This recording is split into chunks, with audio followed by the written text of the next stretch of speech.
one doesn't really need to have a great reason to take a stroll along a trail at the Great Plains Nature Center in northeast Wichita.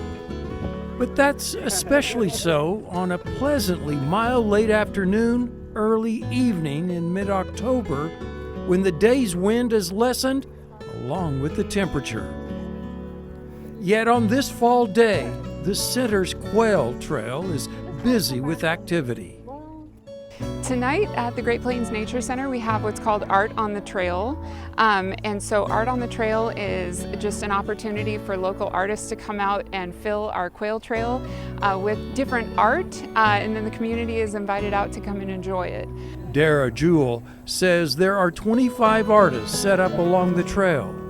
Those include stone carving, plein air sewing, painting, sketching, wood-burning artists.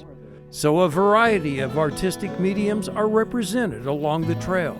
We really just wanted to open up to different mediums and kind of create a space where people can come out and just feel free to interpret nature the way that they would like to and show the community what that can look like. How are y'all today? Good. I'm doing pretty good, thank you. Local artist Trey Gresham incorporates several Kansas and Wichita-specific symbols in his painting. Those symbols are painted on top of his artistic interpretation of the location along the park trail he's at. You got the bison and the bee and a little bit of Kansas. My inspiration came from Drew Struzan, the guy that did the Indiana Jones and Star Wars movie posters back in the day. Try to emulate that. He packed so much into those posters and made it look really good, so that was a nice little homage. Good job. Thank you, I appreciate that. Gresham has managed to get the western meadowlark, keeper of the plains, a bison, a bee, and the letter W for Wichita.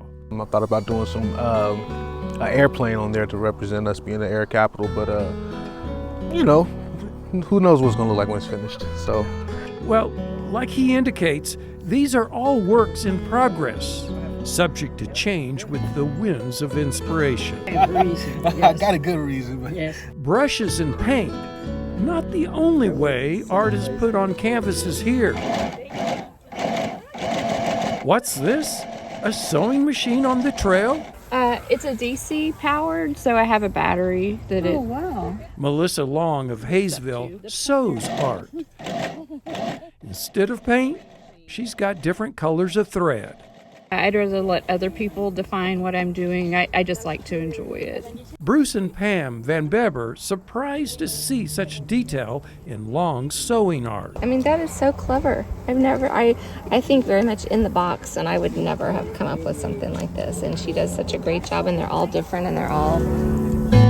Those attending like the opportunities to observe artists at work, but also the chance to interact with the artists about their techniques and inspirations. And when did you start your project today? I started it it must have been 4 p.m. when things started going. And you've already come this far on a beautiful painting. That's amazing. Yeah. I'm trying. So the kind of art that I like to do is typically some kind of outside painting for the sake of sanity, to get myself out of the studio. Events like this keep people returning to the 240-acre center with all its twisting trails, wetlands, and wildlife. But Art on the Trail also attracts new visitors. I've never been to the park before, so I thought this was a good event to see, for the first time. We are hopeful just to continue our mission and continue providing resources for the community, make it accessible for anybody in the community to come and learn about nature, and you're going to learn something about yourself too. It's just inevitable. And while those attending Art on the Trail are learning about the artists and their works, the Nature Center is discovering the public's interest in this by the turnout. Because of that, we should expect to see more of these Art on the Trail events in years to come. At the Great Plains Nature Center, this is Chris Frank for Positively Kansas.